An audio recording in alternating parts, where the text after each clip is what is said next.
इंद्रदेव, आप? पर आपसे तो मेरा कोई बैर नहीं। मेरे पुत्र से बैर कर कर तुमने मुझे अपना बैरी बना लिया।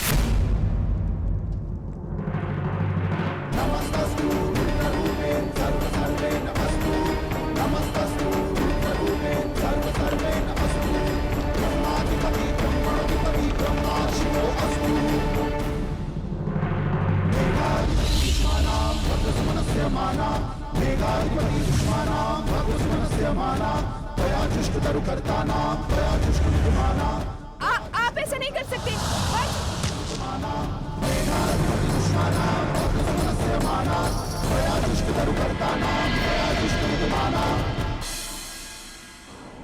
बताओ कौन हो तुम? अपना परिचय दो। अंगराज, यह शिखंडनी है। शिखंडनी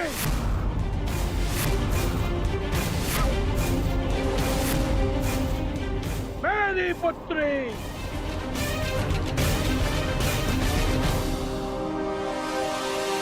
युद्ध करो अंगराज, क्योंकि पांचाल में वीरों का परिचय उसके युद्ध कौशल से होता है, उसके पुरुष या स्त्री होने से नहीं।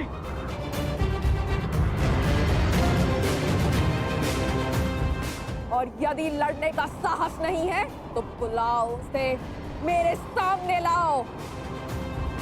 मैं एक स्त्री पर अस्त्र नहीं उठा सकता, और ये पता नहीं किसे लाने की बात।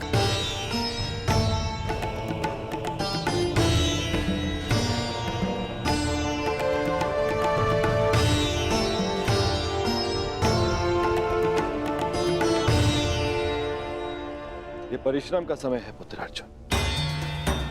हमारा लक्ष्य कैलाश है। जाओ, कैलाश का मार्ग उस ओर है। जाओ अर्जुन, कैलाश की ओर प्रस्थान करो।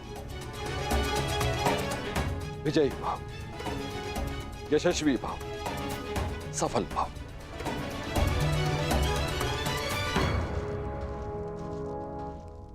अपने पुत्र के मार्ग से मैंने बाधा हटा दी। अब अपने पुत्र के शत्रु के मार्ग में बाधा उत्पन्न करना ही मेरा लक्ष्य होगा। सावधान कर, देवराज इंद्र अपना प्रतिशोध लेकर रहेगा। कर्ण, प्रहार करो। यदि तुमने प्रहार नहीं किया तो मैं प्रहार करूंगा। नहीं युवराज, नहीं।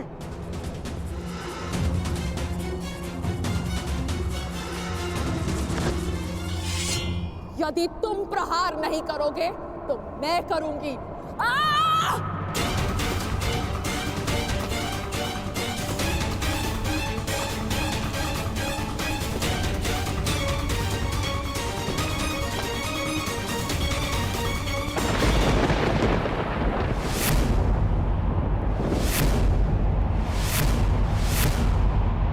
आ गया वो। आज मेरे जन्मों का प्रतिशोध पूर्ण होगा।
जन्मों से जिस प्रतिशोध की अग्नि में मैं जल रही थी, उसे पूर्ण करने के लिए तुम्हें आना ही पड़ा। स्मरण है या भूल गए? मेरा अपमान, मेरे अस्तित्व का नाश। स्मरण है वो अपमानित अम्बा जिसे न प्रेम मिला न पति। स्मरण है वो अबला अम्बा जिसके स्वयंवर से एक टूटी हुई वस्तु के भांति उठाकर तुम ले आए। स्मरण है वो अम्बा जो अपने अपमान के प्रतिशोध के लिए हर वीर के पास गई, हर योद्धा के पास भटकी। स्मरण है वो अम्बा जिसने तुम्हारी नाश की प्रतिज्ञा लेकर अपने आप को अग्नि को समर्पित कर दिया। हाँ भीष्म, मैं उसी अम्बा का पुनर्जन्म हूँ। शिखंडिनी, शिखंडिनी, शिखंडिनी, शिखंडिनी।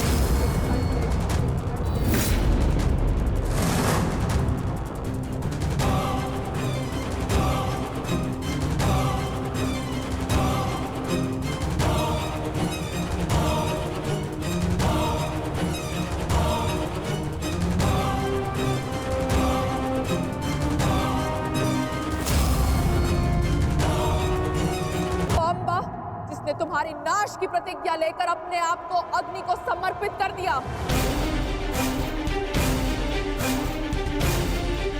हाँ भीष्म, मैं उसी अम्बा का पुनर्जन्म हूँ।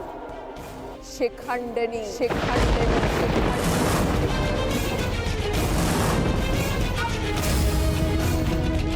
जो तुम्हारा काल बन के जन्मी है, आज उस अम्बा का प्रतिशोध पूर्ण होगा। आज मैं तुम्हें मृत्यु दूंगी।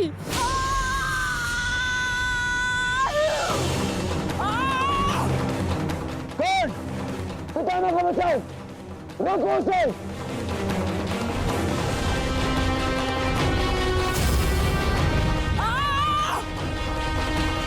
अंगराज, तुम कुछ करते क्यों नहीं हो?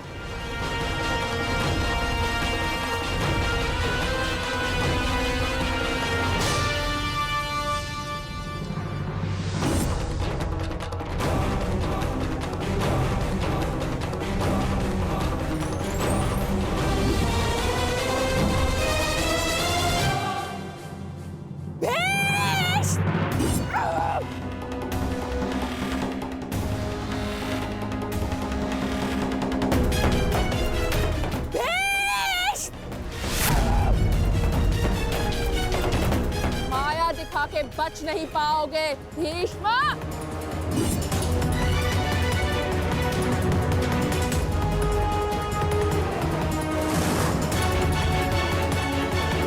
ब्रह्माया अस्त्र, ये प्रतिद्वंद्वी के सबसे बड़े शत्रु का भय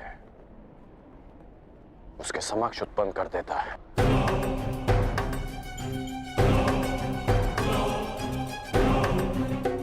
आज मैं तुम्हारे हर एक प्रतिबिंब का नाश कर दूंगी।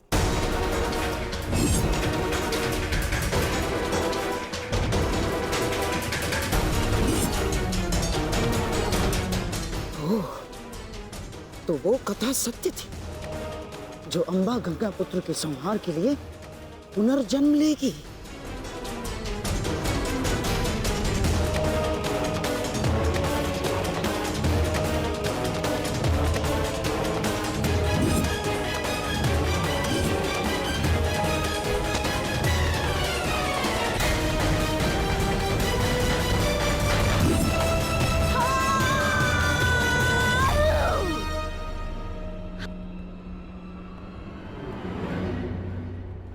मुझे मेरा प्रतिशोध लेना है।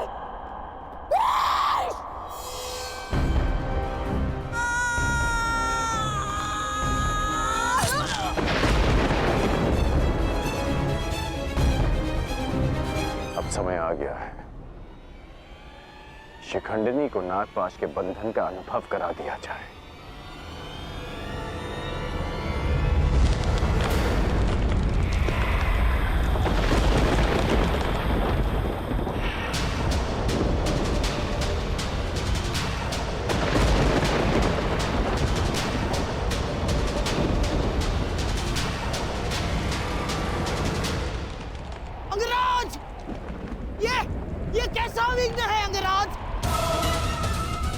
अचानक ये जलवायु परिवर्तन कैसा?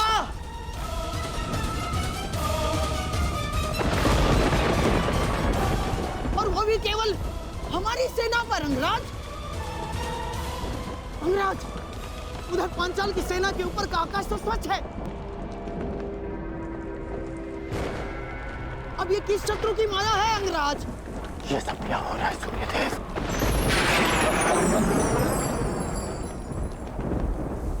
ये सूर्यदेव नहीं मूर्खकण, ये मैं, तुम्हारा परम शत्रु देवराजेंद्र।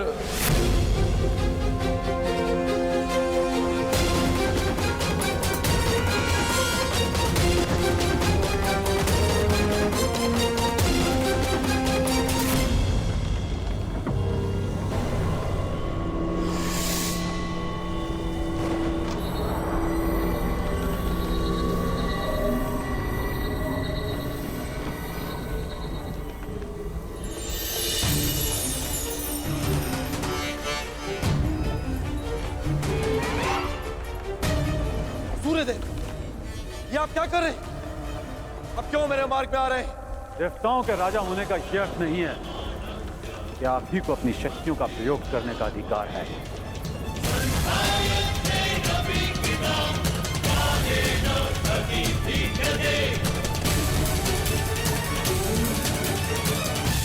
परंतु सूर्यदेव, आप क्यों मेरे मार्ग में आ रहे हैं? प्रश्न मेरा भी यही है। हस्तिनापुर की सेना पर आप अपना क्रोध क्यों जता रहे हैं? सूर्यदेव, मैं तो केवल अपने पुत्र के मार्ग में आई अड़चन को हटा रहा। और मैं भी अपने पुत्र की सहायता करने का प्रयत्न कर रहा हूं। आपका पुत्र? ये सूत पुत्र नहीं, सूर्यपुत्र कर्ण। माना आप देवताओं के राजा हैं, परंतु आप भी त्रिदेव द्वारा ही संचालित होते हैं। यदि आप अपने अधिकारों और शक्तियों का दुरुपयोग करेंगे तो मुझे भी अपनी शक्तियों का प्रयोग करने का अधिकार है।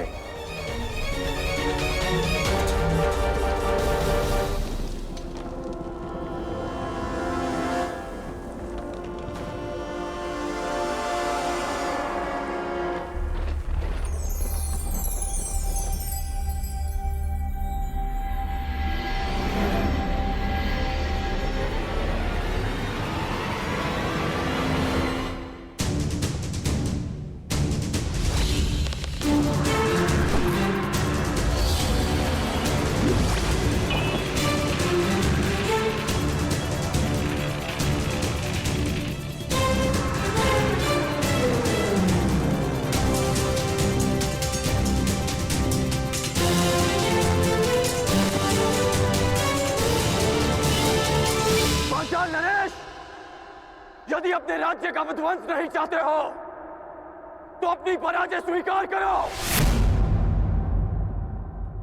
और अपना मुकुट युवराज दुर्योधन के चरणों में रख दो।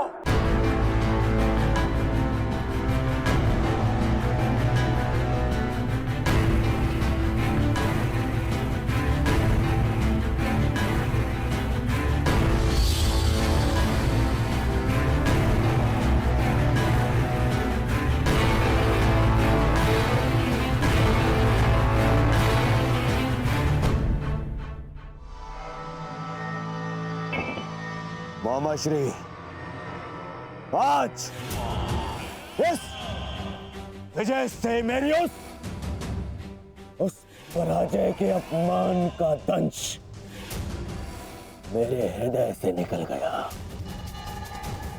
जब मैं आचार्य द्रोण को उनकी गुरु दक्षिणा नहीं दे पाया था। मेरा सम्मान स्वीकार कीजिए वीरांगना। निश्चित रूप से आप एक महान योद्धा हैं। क्षमा कीजिएगा कि मुझे एक स्त्री को नागपाश में बांधना पड़ा। क्यों तुम पुरुषों को यह अभिमान है कि स्त्री केवल दया का पात्र है? कि वो दुर्बल है? कि वो केवल सृजन कर सकती है? एक स्त्री अगर चाहे तो संहार भी कर सकती है। शताब्दियों से यही तो चला आ रहा है। सम्मान की आड़ में स्त्री का अपमान। यदि आज तुमने ब्रह्मास्त्र का प्रयोग नहीं किया होता तो भीष्म को आना पड़ता,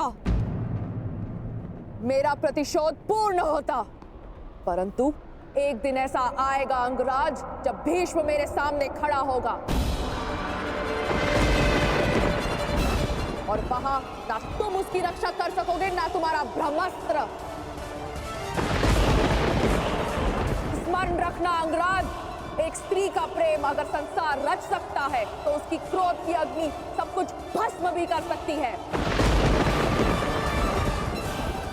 स्मरण रखना, एक महायुद्ध होगा, महाविनाश होगा और उस विनाश को तुम भी नहीं रोक पाओगे।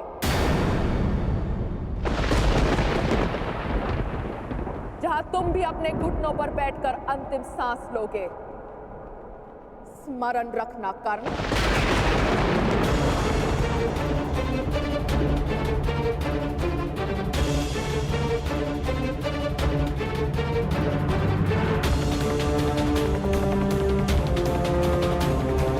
तक अवश्य पहुंचाऊंगा।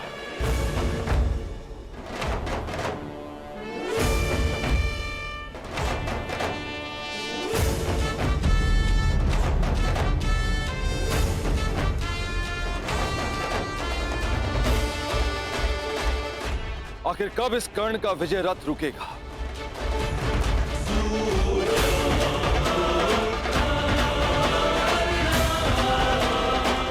अब तो मैं खुलकर कुछ कर भी नहीं सकता, कोई प्रहार नहीं कर सकता, क्योंकि तुरंत सूर्यदेव इसके समर्थन में आ जाएंगे। सूर्यपुत्र कर्ण,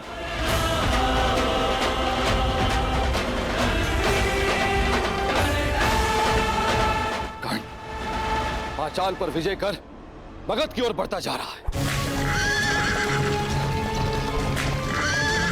और वहां मेरा पुत्र अर्जुन घोर तपस्या करके भी महादेव को प्रसन्न नहीं कर पा रहा।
कर्ण ने कलिंग और बंग पर भी विजय प्राप्त कर लिया। अधिक से अधिक शक्तिशाली होता जा रहा है कर्ण।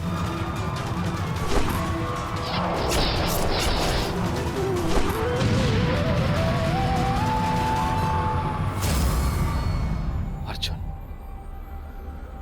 सब पर शीघ्र प्रसन्न होने वाले महादेव ना जाने कब मेरे पुत्र अर्जुन पर कृपा करेंगे।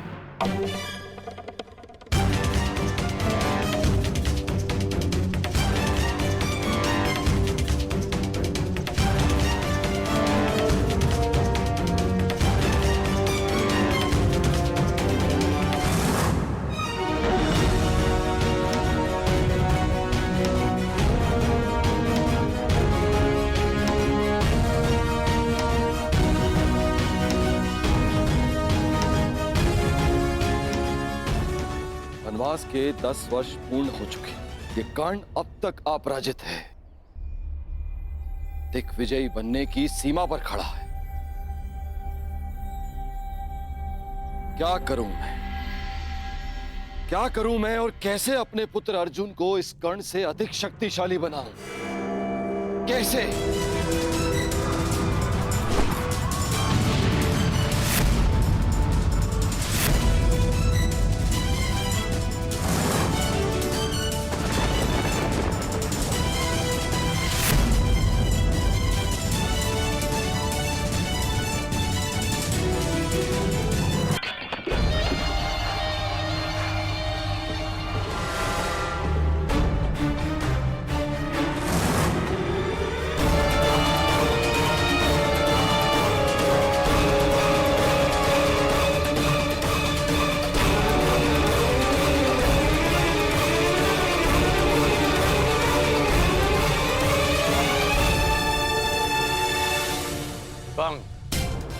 निधि, कलिंग, मगध, त्रिगत, मत्स्य,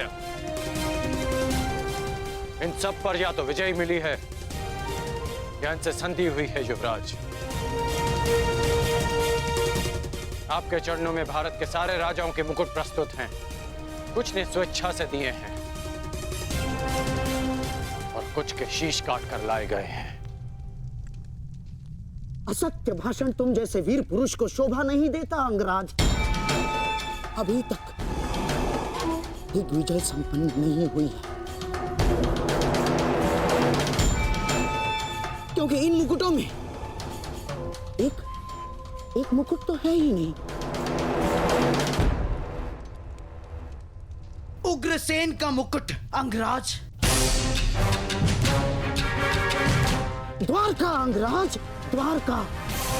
अभी तक तुम्हारा द्वारका पर विजय पाना शेष है अंगराज, और द्वारका पर विजय पाए बिना मेरे सम्राट दुर्योधन की दिग्विजय अधूरी होगी अंगराज।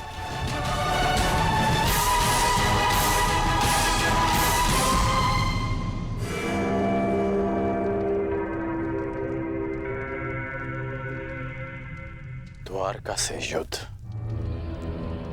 यानी वासुदेव से द्वंद्व। क्या आप नरसंहार का प्रण लेकर हस्तिनापुर से निकले थे गांधार नरेश? रक्त की नदियां बह जाएंगी, परंतु वासुदेव और श्री बलराम को हराना असंभव है। लोग इन्हें यूं ही अवतार नहीं कहते। अवतार की कथा पे वो विश्वास करते हैं जो कृष्ण से भयभीत हो।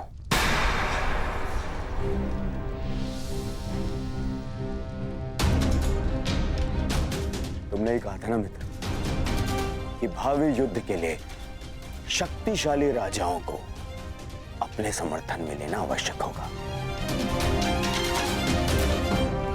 बिना द्वारका के ये कैसे संभव होगा मित्र? तुमने मेरे लिए दिग्विजय का वचन दिया है, क्या उसे पूर्ण नहीं करोगे मित्र? द्वारका का साथ अवश्य मिलेगा युवराज। शक्तिशाली को मित्र संधि से बनाया जाता है, युद्ध से नहीं। हमें वासुदेव और श्री बलराम से संधि करनी होगी।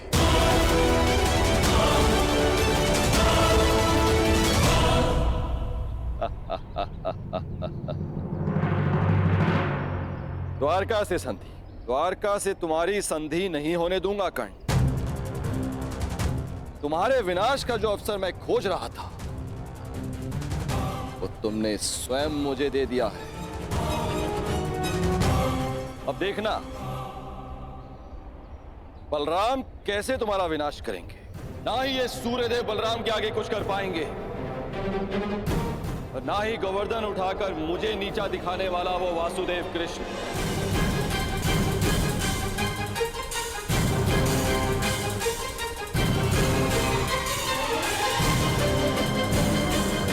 करेंगे। ये आप क्या कह रहे हैं इंद्रदेव? नंदिनी को आप कैसे लेके जा सकते हैं? विवशता श्री बलराम। मुझे लगता है नंदिनी द्वारका में सुरक्षित नहीं। क्यों? अचानक से द्वारका असुरक्षित कैसे हो गया? है नहीं, किंतु होने वाला है। अब तक मुझे लगता था कि कामधेनु पुत्री कल्पपूर्णा नंदिनी आपके और वासुदेव के पास सुरक्षित है, परंतु अब? परंतु क्या इंद्रदेव? क्या आपको यादवों के गौवंश के प्रति प्रेम पर संदेह है? कदापि नहीं, किंतु मुझे हस्तिनापुर की नीति रीति पर विश्वास नहीं है। आप स्वयं ही देखिए, वहां एक पुत्रवधू सुरक्षित नहीं है तो गौवंश कैसे सुरक्षित रहेगा? हस्तिनापुर से द्वारका का क्या संबंध है? संबंध है हलधर। हस्तिनापुर के लिए कर्ण दिग्विजय पर निकला है।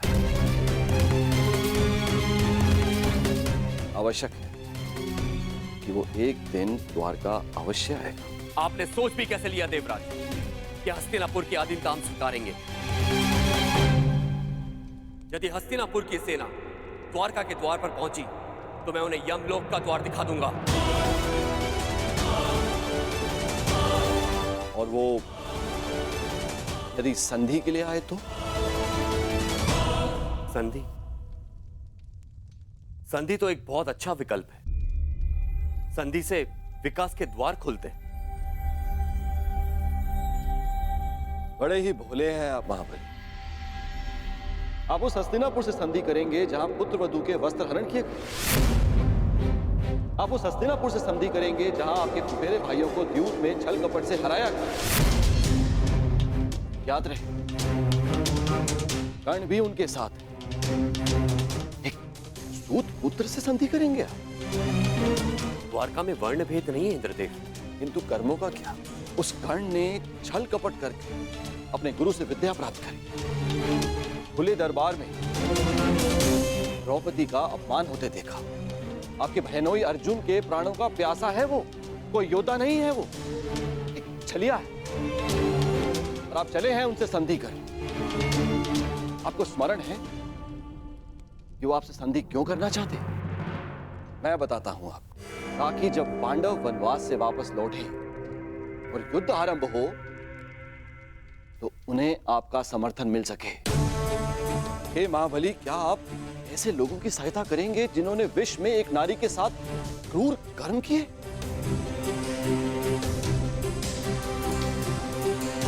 तो और क्या विकल्प हो सकता है इंद्रदेव?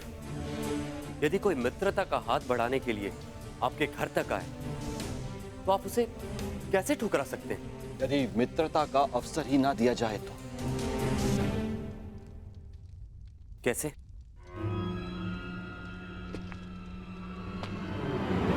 अश्वमेघ यज्ञ से। इससे पहले कि वो कर्ण द्वारका पहुंचे, आप अपने नाना श्री के प्रतिनिधि बनकर यज्ञ आरंभ कीजिए। अश्व छोड़िए। यदि कर्ण ने उस अश्व को जाने दिया तो वैसे ही हस्तिनापुर आपका अधीन हो जाएगा। और यदि रोक लिया तो आप युद्ध करके उसका नाश कर सकते हैं। ये अच्छा विकल्प है।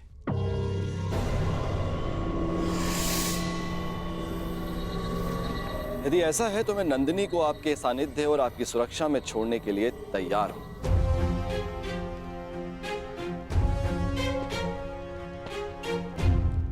दाऊ,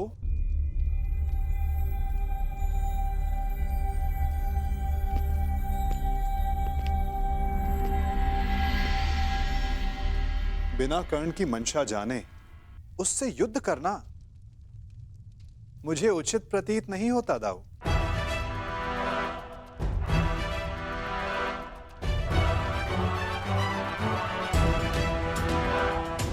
मुझे ऐसा प्रतीत होता है कि आप नंदिनी की सुरक्षा करने में समर्थ नहीं।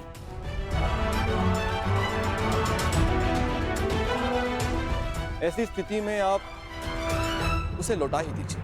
यदि नंदिनी यहां से गई तो द्वारका का अपमान होगा, जो मुझे स्वीकार नहीं। नंदिनी यहीं पे रहेगी।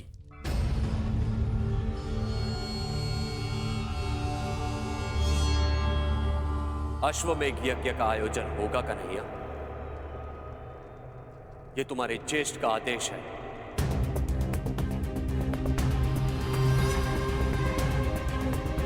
क्या तुम्हें अस्वीकार है? यदि अश्वमेघ यज्ञ नहीं हुआ तो नंदिनी द्वारका को छोड़कर चली जाएगी और यह द्वारका के लिए बहुत ही अपमानजनक बात होगी। क्या यह स्वीकार है?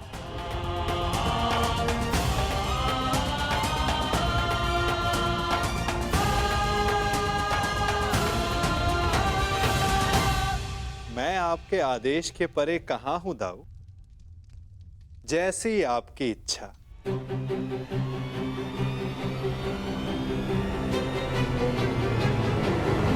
तो ठीक है, यज्ञ के लिए उत्तम अश्व की व्यवस्था करो और पहले ही मुहूर्त में यज्ञ प्रारंभ होगा।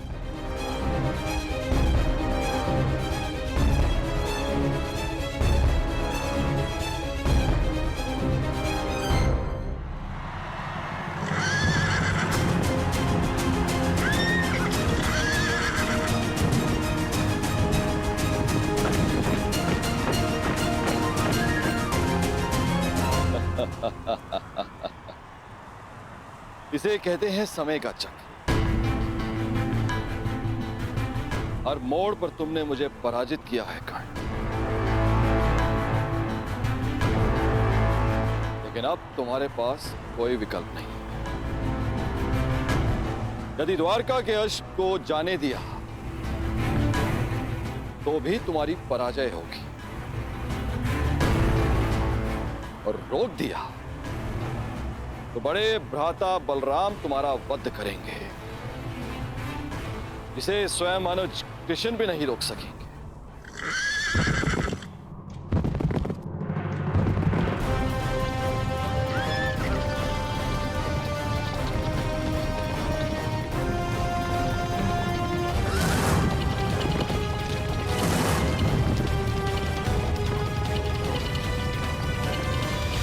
रुको!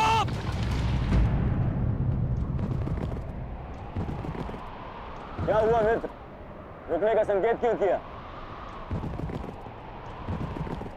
द्वारका के निकट ही है। अश्व के पश्चात के स्वर सुनाई दे रहे हैं युवराज। ये अश्व की नहीं, तुम्हारे पतन की पश्चात है ये कर्ण।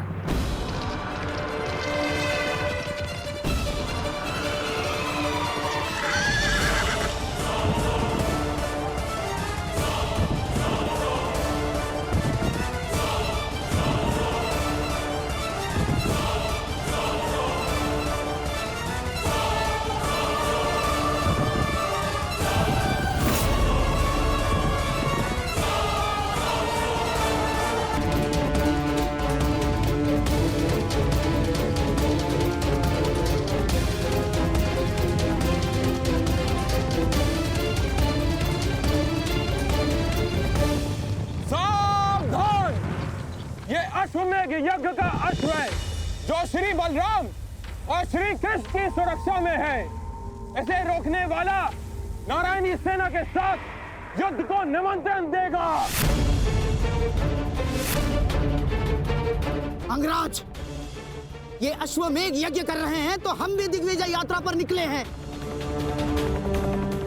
रोक लो यश, हो जाने दो युद्ध। आज उस छलिए कृष्ण को भी हस्तिनापुर के वाणों का स्वाद चखने दो। नहीं मामाश्री, बात केवल कृष्ण की नहीं, हलधर बलराम की भी है। एक बार बलराम ने हमारी मित्रता स्वीकार कर ली, फिर जीवन भर पांडव हमारे समीप नहीं आ पाएंगे और ना ही कृष्ण हमारा कुछ भी बिगाड़ पाए। कर्ण, बलराम जैसे महाबली वीर से अभद्रता उचित नहीं। नहीं दुर्योधन, ना। आज इस अश्व को यूं ही जाने दिया तो सारे भारतवर्ष में यह संदेश जाएगा, यादवों का वर्चस्व स्वीकार कर लिया है हस्तिनापुर ने। ना मेरे सम्राट, ना। कर्ण, तुम हस्तिनापुर की सेना के सेनापति हो, स्मरण रहे। तुम्हारी विजय मेरे सम्राट दुर्योधन के नाम अवश्य होगी, परंतु तुम्हारी पराजय तुम्हारे मस्तक का ही कलंक बनेगी। कर्ण, स्मरण रखना। सोच क्या रहे हो कर्ण? रोक लो ये अश्व। कर्ण, ये अश्व रोक लो।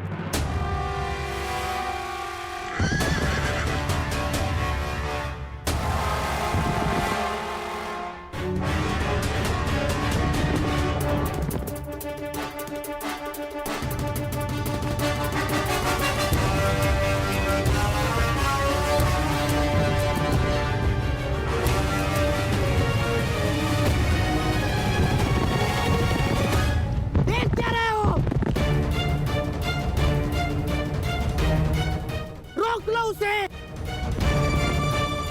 नहीं। कर्ण,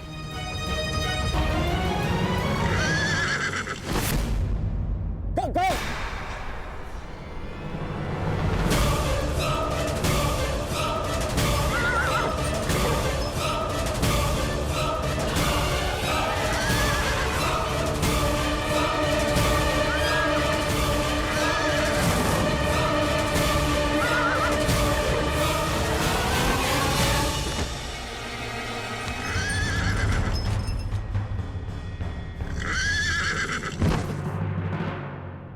ये तुमने क्या किया मित्र? अब श्री बलराम का कोप सेना होगा हमें। अश्व को रोका गया है। आक्रमण!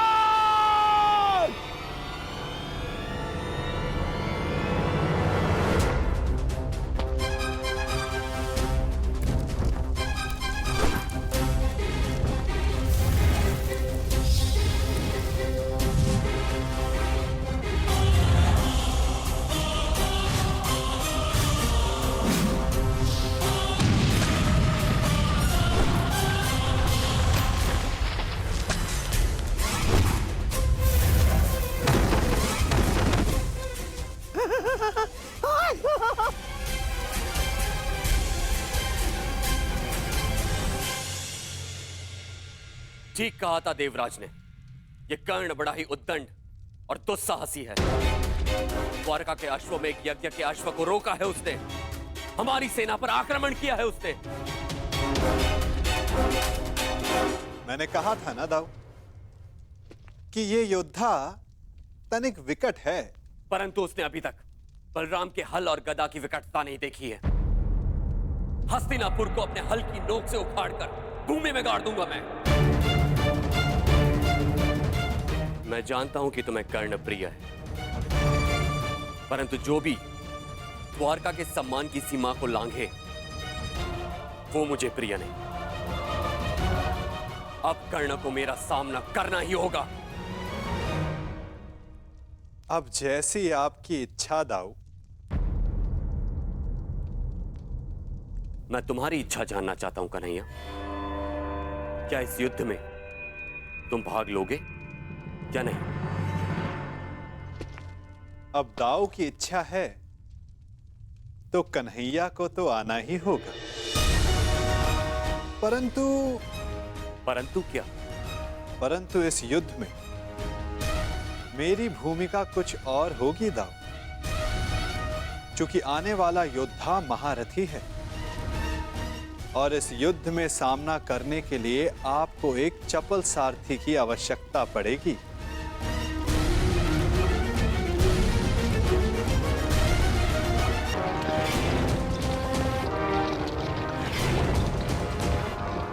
लो सम्राट, ये छलिया सारथी बनकर आया है, अर्थात शस्त्र नहीं उठाएगा। विजय निश्चित है सम्राट, विजय निश्चित है हमारी।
द्वारका के अश्व को रोकने वाले कर्ण,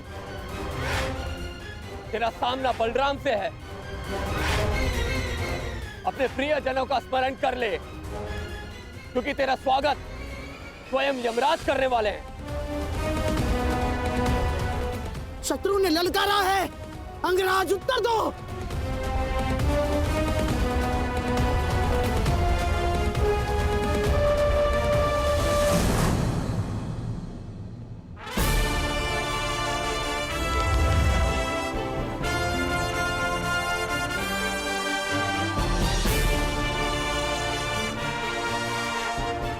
इस छलिए कृष्ण ने हमारे कई बनते काम बिगाड़े हैं दुर्योधन। आज इसकी पराजय का आनंद हम उठाएंगे, द्वारका का पतन होगा।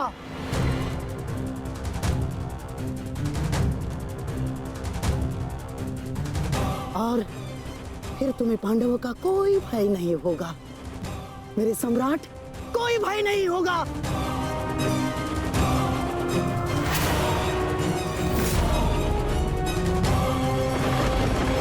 बाण संधान करो कर्ण। तुमने बाण संधान किया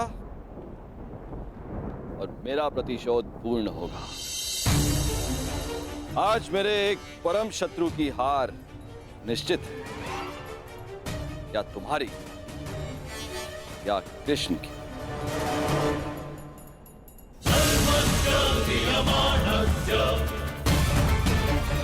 चला बाण चला कर्ण। ये तेरे बाण ही तेरी मृत्यु का कारण बनेंगे। देख रहे हो कन्हैया, जिस कर्ण से तुम्हें इतना स्नेह है वो कितना दृष्ट है।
इस सुगंध से तो प्रभु परशुराम का तेज स्मरण हो आया। ये कैसा प्रहार है? प्रहार नहीं, आभार है दाऊ।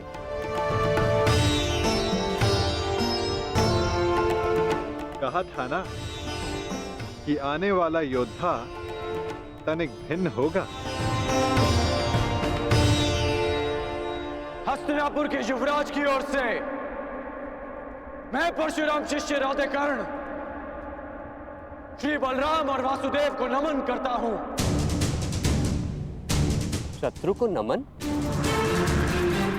जिस प्रकार आकाश में आया हर मेघ वर्षा नहीं लाता, उसी प्रकार आगे बढ़ने वाला हर पग शत्रुता का नहीं होता हलधर।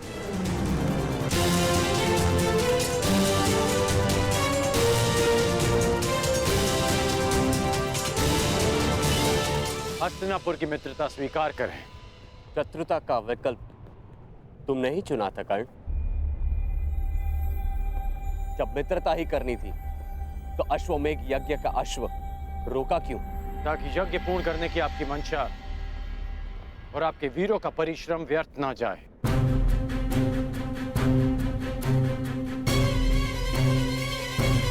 इस अश्व को ध्यान से देखिए। इस अश्व का दायां कान कटा हुआ है।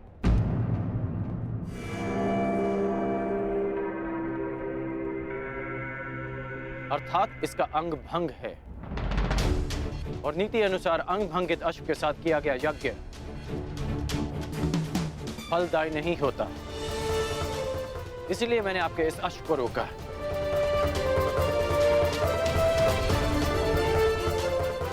हलधर, मैं स्वयं आपको समझाना चाहता था, परंतु उससे पूर्व आपके वीरों ने मुझ पर आक्रमण कर दिया। कदाचित मुझे उसका उत्तर देना पड़ा, परंतु आपने स्वयं देखा होगा कि मैंने उन्हें केवल निशस्त्र किया, उनके प्राण नहीं लिए। तो तुमने मेरी सहायता करने के लिए अश्व रोका। अद्भुत, हम प्रसन्न हुए।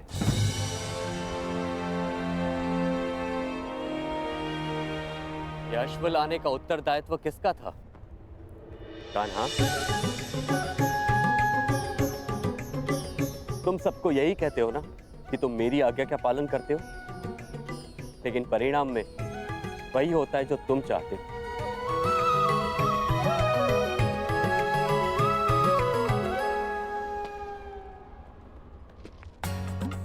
अब क्या करूं दाऊ, मेरा भाग्य ही ऐसा है। भाग्य नहीं, धूर्तता है तुम्हारी।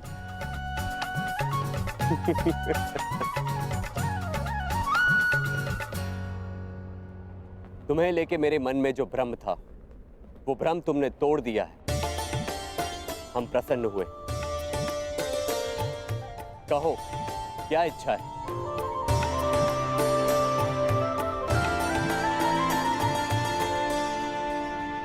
आपसे मित्रता की इच्छा है हलधर।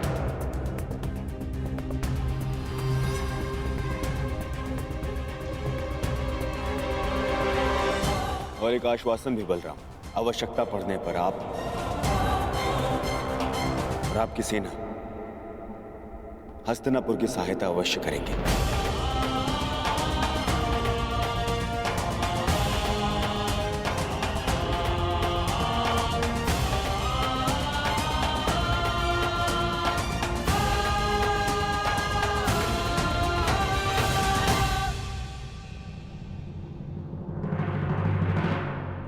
स्वीकार है।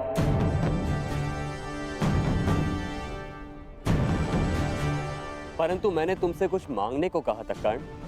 इस समय मेरा लक्ष्य युवराज दुर्योधन को सर्वशक्तिशाली बना देना है।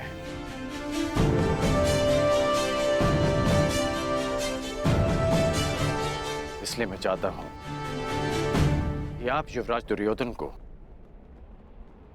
गदा युद्ध की शिक्षा दें और इन्हें संसार का सर्वश्रेष्ठ गदाधारी बना दें। स्वीकार है।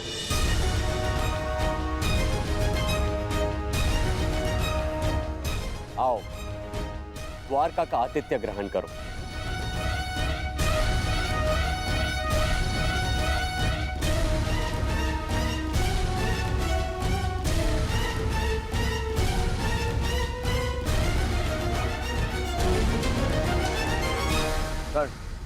वरदान तुम्हें मिला था और तुमने उसे मेरे लिए उपयोग किया। आज तुमने एक बार फिर ये सिद्ध कर दिया कि संसार में यदि कोई मेरा सबसे बड़ा हितैषी है तो वो तुम हो कर्ण। मैं हस्तिनापुर का हितैषी हूं युवराज, और हस्तिनापुर युवराज का सेवक। मेरा धर्म हस्तिनापुर और आपको शक्तिशाली बनाना है। प्रणिपात युवराज।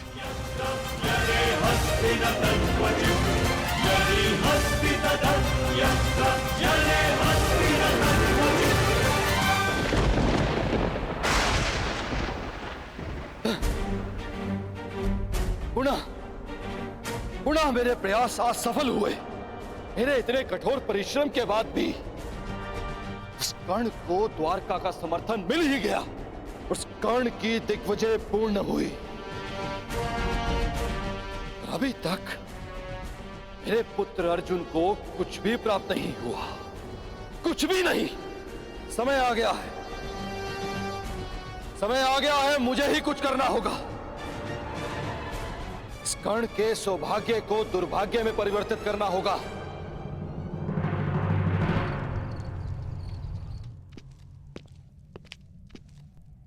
दिग्विजय पूर्ण हुई कर्ण।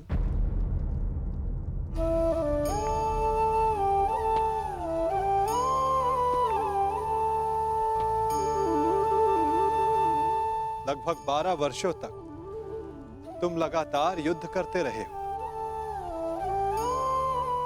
निश्चित रूप से थकान अनुभव हो रही होगी। विश्राम नहीं करोगे? मित्रा के लिए शरीर की थकान से अधिक मन की शांति होती है केशव। मेरा मन अशांत है। एक परिवर्तन का स्वप्न लेकर मैंने अपना जीवन प्रारंभ किया था। तू स्वयं ही परिवर्तित हो गया केशव।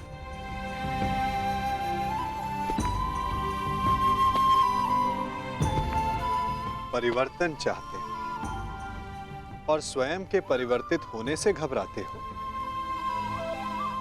ये दोहरा व्यवहार उचित नहीं राधे। मैं ऐसा परिवर्तन नहीं चाहता था केशव। मैंने सदा स्वतंत्रता की कामना की थी और आज स्वयं मैं हस्तिनापुर का दास बन गया। मैंने तो कितनी बार तुमसे ये बंधन तोड़ देने का आग्रह किया अंगराज। जानते हो मन में संतोष क्यों नहीं है? क्योंकि लक्ष्य शुद्ध होने के साथ साथ साधन और सहायक भी शुद्ध होने चाहिए। और तुम ये भली भांति जानते हो कि तुम्हारे सहायक कैसे हैं।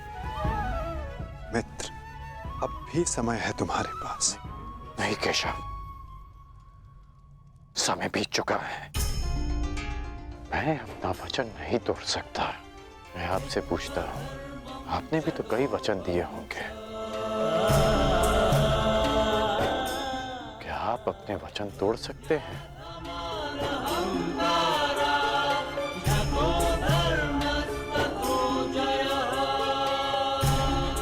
कौन जाने मित्र, भविष्य में क्या छिपा है?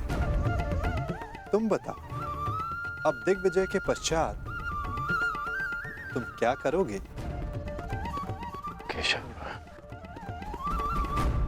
मेरा मन अशांत है। सोच रहा हूं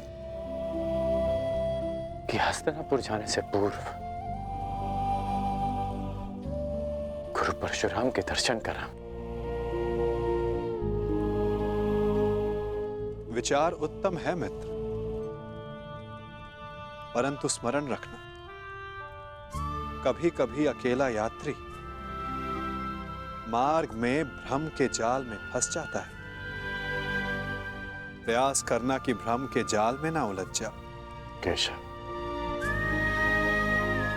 जिस परिस्थिति में मैं हूं, कोई भ्रम मुझे क्या सताएगा?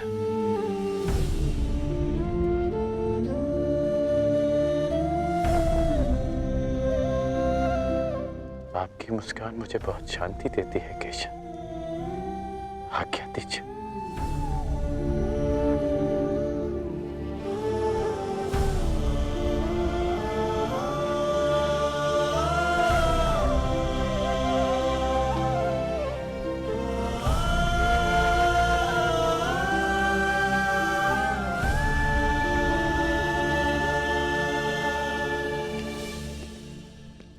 कभी कभी मनुष्य परिस्थितियों का खिलौना बन जाता है मित्र। कभी कभी मंतव्य शुभ होने पर भी गंतव्य पर कुछ अशुभ हो ही जाता है।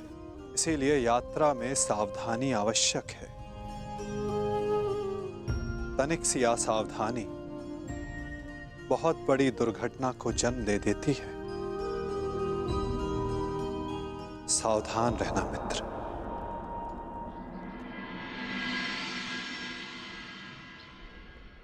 अपने गुरु से भेंट करने से मैं तुम्हें रोक नहीं सकता मित्र, परंतु मैं चाहता था कि तुम मेरे साथ में हस्तिनापुर चलो। मेरे इस दिग्विजय का सम्मान और सत्कार प्राप्त करो। युद्ध में बाण धनुष से चलाए जाते हैं युवराज, परंतु विजय सदा योद्धा की मानी जाती है। उसी भांति दिग्विजय आपकी है। मैं तो केवल एक निमित्त मात्र हूं।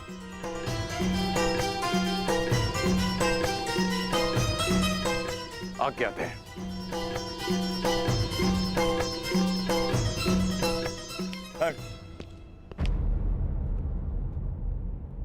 अपने मित्र को हार कर ये दिग्विजय अधूरी है मित्र। 12 वर्ष बीत गए। इन 12 वर्षों में तुमने मेरे लिए धनुष उठाए, परंतु कभी दृष्टि नहीं उठाई। ढाल बनकर मेरे शरीर की रक्षा की है, परंतु मित्र बनकर कभी गले नहीं लगाए।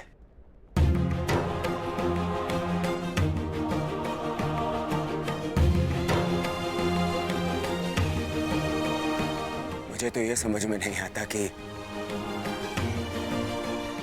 वनवास उन पांडवों का था या मेरा। बस मित्र, अब तो क्षमा कर दो मुझे। एक दिग्विजेता को अपने सेवक से क्षमा मांगना शोभा नहीं देता युवराज।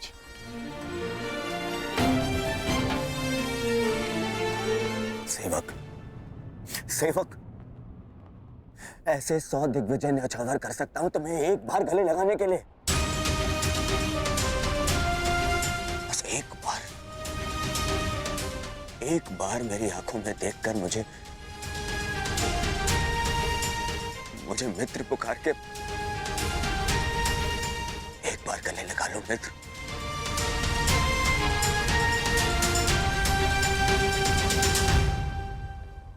कदाचित एक बार उस मित्र की पुकार युद्ध भवन में भी सुन ली होती आपने युवराज।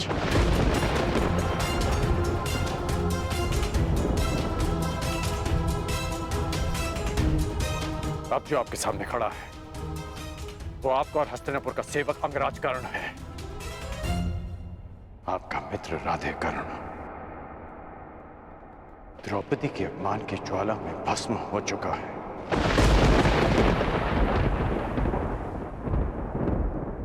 और जो भस्म हो जाते हैं वो किसी को गले नहीं लगा पाते।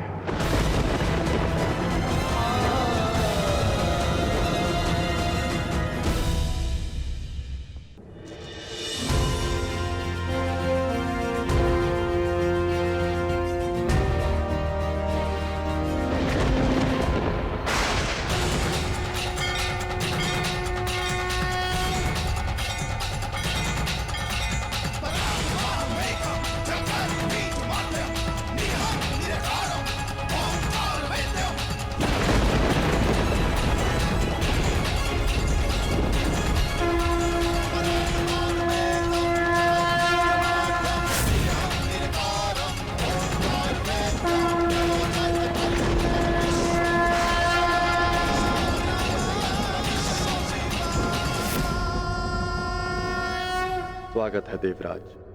आपके पदचाप ने आपके आने की सूचना दे दी थी मुझे। मेरे पदचाप तो आपने सुन लिए महादेव, परंतु 12 वर्षों से पुकार रहे मेरे पुत्र अर्जुन के स्वर आपके कानों तक क्यों नहीं पहुंचे? क्यों उसकी तपस्या का ताप आपके मन को नहीं पिघला सका? यदि अर्जुन आपका पुत्र ना होता तो क्या तब भी आप उसका कष्ट लेकर मेरे पास आते? स्वीकारता हूं कि मुझे मेरे पुत्र से मोह है, परंतु सबको होता है। अब स्वयं ही बताइए, क्या दोष है मेरे पुत्र अर्जुन में, या उसकी इच्छा पूरी कर सकने के योग्य नहीं? देवराज, वृक्ष पर लगे फल को खाने की इच्छा करने वाले को मात्र वृक्ष पर लगे फल को तोड़ने का परिश्रम करना पड़ता है। मोती की आकांक्षा करने वाले को सागर के तल तक जाने का परिश्रम करना पड़ता है। ठीक उसी प्रकार अमृत पीने की इच्छा करने वाले को भी गहन साधना का विष पीना पड़ता है। आपका पुत्र मुझसे पशुपतास्त्र की इच्छा रखता है। ये विध्वंसकारी अस्त्र उसे देने से पहले ये जान लेना आवश्यक है कि क्या वो उसके योग्य है। शक्तियों के साथ साथ उत्तरदायित्व भी बढ़ता है। ये जान लेना आवश्यक है कि क्या वो ये उत्तरदायित्व उठाने योग्य है या नहीं। पशुपतास्त्र पाना है, कई परीक्षाओं का सामना करना पड़ेगा अर्जुन को। अपने पुत्र के मोह में आपने क्या क्या किया है, मुझसे कुछ छिपा नहीं।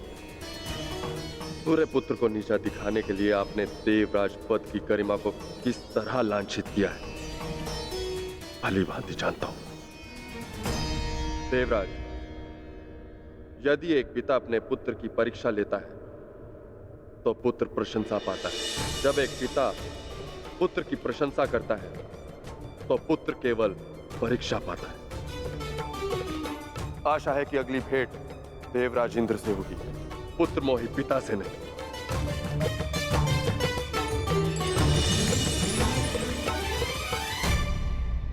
हाँ, मैं पुत्र मोही हूं महादेव, परंतु मुझे अपने पुत्र की कौशलता, योग्यता और तपस्या पे अनंत विश्वास है। आपकी प्रत्येक परीक्षा में मेरा पुत्र अवश्य सफल होगा। किंतु जिस कारण आपने उस कर्ण के लिए देवराज इंद्र को अपनी दृष्टि नीचे करने पर विवश कर दिया, कर्ण को ऐसे परीक्षा में डालूंगा कि वो कभी सफल नहीं होगा। उस दिग्विजय कर्ण को दिशा विहीन कर दूंगा, महाशाप दिलाऊंगा उसे।